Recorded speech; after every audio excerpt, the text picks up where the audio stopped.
morning, everyone. It is a beautiful summer morning here in Western New York, and it's blissfully quiet so far this morning. We're having some kind of a Wi-Fi upgrade boost, they're calling it, that's been happening for the past 6 months. It seems like it's been going on for a while, but we have moved on to the extremely loud portion of their work. They're installing cables and drilling into things, and so it has been very difficult to hear yourself think. So right now it's quiet, so I thought I'd seize the opportunity to quickly record this time with you. So what I thought I would do today is talk about just something totally frivolous, because why not? It's the summer and it's our tea time together, so we might as well just talk about fun stuff. And I thought that I would just talk about dance this week. And my troupe and I had our first big performance of the summer season on Saturday. So I just thought I'd tell you about it because it's always fun when we do those types of things. So this particular gig was an outdoor artisans market. We're going to be dancing there once a month. So this was our June installment, and it's outdoors, as I just mentioned, and it's down by the waterfront here.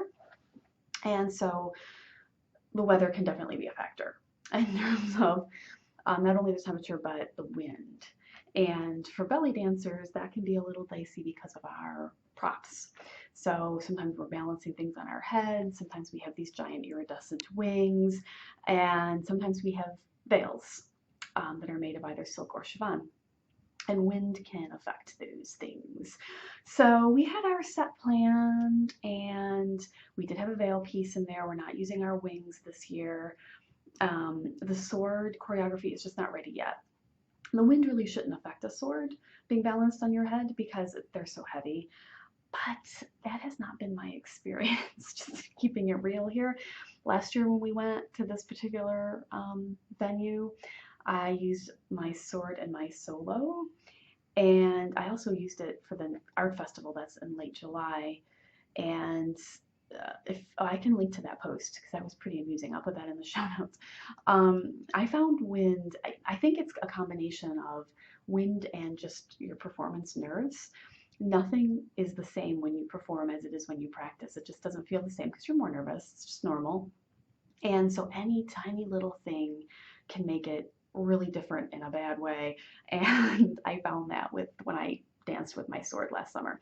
Sword is staying home this summer. He's very upset, but it can't be helped. I don't like using him outdoors. It's yeah, I don't like it. It's just too unpredictable. I just feel like if the wind is blowing really hard, even though the sword is plenty heavy enough to stay stable, it makes me nervous. It makes me even more nervous. And so therefore I'm more likely to not get it balanced properly, or to, my hands are just, they're like shakier than usual, and it's easier to kind of bump it when you're placing it, and then it doesn't get anchored correctly, and then it can fall off. It's just bad. It's bad. So the sword choreography isn't ready anyway, and so I was really relieved that we're just tabling that one for the time being. I do love dancing with balanced props, but that one just isn't quite there yet, so we need more time with it. And with the outdoor thing, I was glad not to have to worry about it. So we had the veils though, no wings, no swords. We were going to maybe do our cane, a Saidi piece. And at the beginning, we balanced the canes on our head, and oh boy, is wind a factor with those. They're much lighter than swords, and last time we danced with those at the waterfront, that was the only time I have ever had a difficult time balancing the cane on my head. I couldn't get it to stay. The wind was just blowing, and they're so light, it just blew right off my head. I had to hold it. So we were going to do that one, though, and just take our chances. But this month, the venue also had a lot of other festivals happening that day, and a bunch of the roads were going to be closed. And so we decided to take the subway down there and not have to worry about driving and parking. And being that we were already going to be on the subway in our costumes and lugging all of our bags with our shoes and veils and costume accessories, we didn't want to have to worry about the canes as well. We thought we would look even stranger than we already look, so we decided to axe the cane piece. So we did our shabby piece, the veil and baladi, lovely number, and we did our one that we always do, which is our Middle Eastern pop song combined with a drum solo at the end, and then anybody who wanted to do a solo could intersperse, and so I decided to do one, just improvise. I picked a very short song that was about 2.5 minutes, and that was that. And there were, I don't know, 5-ish of those, so that was our set, 5 or 6 of those solos. So Saturday morning, I got all ready, and one thing I don't like about dancing outside is with the heat. I have a texture aversion. This is why I don't like the beach. I'll just be honest. I know a lot of people love the beach. They covet the beach. I hate the beach. I love like walking on the sand in the evening when the texture isn't a problem, but during the day when it's the heat of the sun, you've got sunscreen. Does anybody else loathe sunscreen? I appreciate what sunscreen does for us, don't get me wrong, but I cannot stand putting sunscreen on my skin. It's just the sticky, it's just like this, and then you just rubbing it all over you, and you just feel like you're just covered in stick. And it gets like, you gotta take your rings off, or it gets like all in your jewelry. And so I have to apply sunscreen because we're going to be out, we're dancing at noon. So you have to apply sunscreen, especially with the skin, very fair. I would be burned to a crisp. So I've got my costume on, which is already somewhat uncomfortable. And then I've got to put on sunscreen. And then, of course, being out in the sun, you sweat. And so you feel sticky in the sticky sunscreen. It's like stick on stick. That's not a good combination. And so there's that. But going back to the beach for a moment, when you're at the beach, you have sand. I can't think of any worse combination than sand and sticky.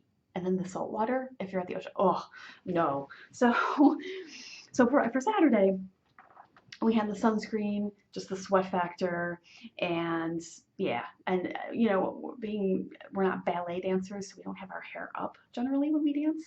And so if you have long hair like I do, your hair is then in the sticky sunscreen, and you sweat in the back of your neck here, and I can just feel my hair. It's just like a matted rat's nest. Oh, it's just, so that's a very unpleasant part about dancing outside in the summer. I'm sure you're so glad that you know all these glamorous details. But I was preparing for that. It's like, all right, well, we need like cooling mists or something, but that's not happening. So I applied my sunscreen. I got all ready. There's nowhere to change there, so you have to arrive dressed. We have cover-ups, which look like big Mrs. Roper robes, if you know what I'm talking about. Just like muumuus. It's a muumuu, really. That is hot pink because we're belly dancers. So I had my cover-up on. Before I left, I was outside playing with Anne, and I had on my dance skirt, which is it's velvet. I mean, it's not, but it's hot orange. I love orange. And it's one of my favorite colors generally, and it's one of my favorite belly dance colors in its brightest possible incarnations. It like hurts your eyeballs to look at my skirt. So I've got that on, and just like a black regular top. And out there, our neighbors don't say anything to me. I was talking to them for a while before I left too. I think they probably wonder what the heck I do in my free time, but at any rate, I was all ready, and so I had finished up our conversation and went and got my stuff, put on my cover-up, and headed to the train station. So we all meet up, these pink ladies in our shrouds, and the nice thing about being in a group when you're going to a belly dance gig is that I don't feel nearly so uncomfortable. If I'm by myself, when I've danced solo at such things without my troupe, you feel very conspicuous. Everybody's like, what on earth is she wearing? What is she doing? But when we're in a group, it's like, I don't know what they're looking at. You're the strange one. Why don't you look like us?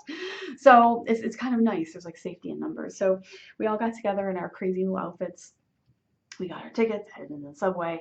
We had a train car to ourselves for a time, so we took pictures on the subway and got downtown, unloaded, walked to the venue. We had a while to wait. Because we had planned early so that we made sure we were not late. And so we sat around for a little while, and while we're sitting around waiting for the singer ahead of us to finish up, I started to realize that I had made a critical error in judgment, which is that I had not eaten since breakfast. I had had some cereal for breakfast, but I didn't want to eat lunch before I came. That's always a quandary, because you don't want to feel like all over full and gross when you're in your dance costume. but you do need to eat so that you don't get sick, which is what happened to me. So I'm sitting there and I hadn't packed any water. What the heck was I thinking? I just forgot. And I didn't have any water, and I really should have packed a granola bar or something like that. And I really didn't feel good. So I have to admit, I was very concerned about that. It's hot, there was wind, everything is getting sticky, and then I'm not feeling well. So I managed it as best I could. I had a mint. So I just hoped that that would last. And finally, it was our turn. Somebody came up to us and asked if we were psychics. I thought that was a strange interpretation of our cover-ups, but I guess everybody has different opinions on things. So we're not a traveling group of psychics, no. So we moved over to the stage area, which is like a boardwalk. And we had danced there last year, but I found it to be more difficult to dance there this year. It was just with the wood boards, our shoes were getting stuck in between them, and we had some shoe issues with the boardwalk this year. So we had a little crowd gathered, to watch us, which was really nice. And so we had our Shabby number, which went fine. Claire danced her solo, then it was my turn for my solo. I was very nervous, especially since I didn't really feel all that great. But I channeled my most positive energy, went fine. I was happy with it. Went out. There was a little area right in front of where the people were standing that the group couldn't fit, but if you were dancing by yourself, you could fit. So that's what we used for the solos. So I danced out there. It went very well. I was very pleased that in the pictures that a few of our friends that had traveled with us to take pictures took, I was smiling in all of the pictures. That is a huge improvement over the way things used to be. I used to just look like I was terrified when I was dancing by myself. So I've come a long way. It's nice to see myself smiling and looking like I'm having a good time when I'm dancing by myself, because I'm really not. I'm just doing my best to make it look that way. So it went good. It went really good. I was happy with it. So after that, we had our veil number, and that was challenging. The veils had a lot of wind opposing force. I could not flip it over my head when we were supposed to. I noticed we have this envelope section where we like get inside of we call it the envelope, inside of the veil, and you put it up and you dance underneath it for a short spell. And there were a couple people that I noticed through my envelope that they were not inside their envelopes because they weren't able to pull the veil around them in the direction that they were facing. And so it was challenging. And we had a little section too where we flutter the veils, and I was supposed to be holding it in both of my hands, and it got sucked out of my right hand. So I just had it in the other, and it was fine. I just improvised it as best I could. And then luckily we dumped the veils and danced without them for the rest of the number. And so for the rest of the number, my hair was like this. It was like this. If you're listening to the audio, it was just across my face and stuck in my lipstick because the wind is just blowing it all over the place. But what are you going to do? It was fun. So we did the best we could with that. We had the ballet piece, which was more of the same with the wind, but no veils, so no problem. There were other solos in there, which all went very well. There were just some shoe problems that crept up while people were dancing, people's shoes getting stuck in there and getting mangled. But everybody made it out okay, just had to have some new shoe ordering after the fact. And then we finished up with our the pop piece and the drum, which went very good. And we had a nice little appreciative crowd that were watching and applauding us. So it was very, very lovely. After we finished, the first thing that I did after we took a few pictures and put our cover-ups back on is I went to the food truck that I found, and I got water and a hot dog. And I felt so much better. I will not make that mistake again. I need to bring water and something to eat. So it was a lot of fun. It was a lot of fun. It was a really nice inaugural event to kick off the summer performance season. So now we have the Hofla next week, and I'm changing my mind about my music. I do this all the time. I don't know what to do. I was going to have a veil entrance, but I don't think I want to because it's going to be hot. Because now we usually have the Hofla in May. We couldn't this year, so it's in June. It's very warm in our venue. There's no central air conditioning. She does have air conditioning units, but they're just the portable kind. And with all additional people in there, I'm afraid it's going to be warm. And so there's going to be the air conditioners and there's going to be fans going. That's not a good combination with the veil. You don't want the veil like sticking to your skin and then blowing with the fan, like with the wind. That's not a good feeling. So I'm thinking of just dancing without it. Yeah. So I'm still like at the last minute, like changing up my music and editing, maybe editing my original. I don't know what I'm gonna do. I wish I could make these things easier on myself, but I never do. But so we have that, and then we have a couple other events at the end of June, like a diversity festival and something else, like a village open mic night thing. And then in July we have this artisans market again, and we have the big art festival at the end of the month, and then in August we have a couple other things. So it's fun, and I had a great time. I always do with those ladies, and it's one of the things I treasure most in life is the time that I spend with them. So we had a good time dancing together, taking photos, supporting each other, and very grateful for that support system that I have in my life. So that was my Saturday. It was just a tremendous amount of fun. So what is going on with you this summer? Is there any new projects you're working on? Any new things you're involved in? Now that the kids are finishing up with school, are there any changes in your routine or new things that you're going to be trying with them or on your own? Write in and tell me all about it. I would love to hear from you.